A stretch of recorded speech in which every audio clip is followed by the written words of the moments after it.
কলকাতার আলিপুর অঞ্চলের মধ্যে ডুয়াল অ্যাভিনিউ নামে একটি জায়গা আছে। কোনোদিন মাথায় এসেছে কেন এরকম নাম? এর পেছনে কিন্তু একটা বিশাল ইতিহাস আছে।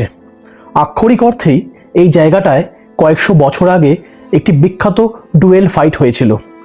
প্রতিদ্বন্দ্বী ছিলেন একদিকে ব্রিটিশ ভারতের গভর্নর জেনারেল ওয়ারেন হেস্টিংস এবং অপরদিকে ছিলেন তার কাউন্সিল সদস্য ফিলিপ ফ্রান্সিস। দুজনেই সমাজের মান্যগণ্য ব্যক্তি।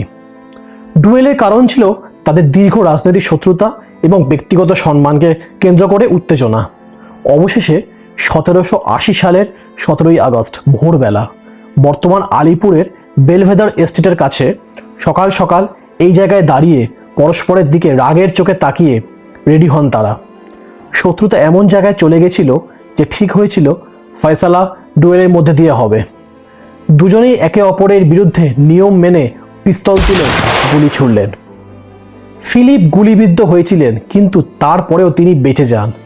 ভাবুন তো, যদি হেস্টিংসের মৃত্যু হতো এই ঘটনায়, তাহলে হয়তো ইতিহাসের ওলটপালট হয়ে যেত।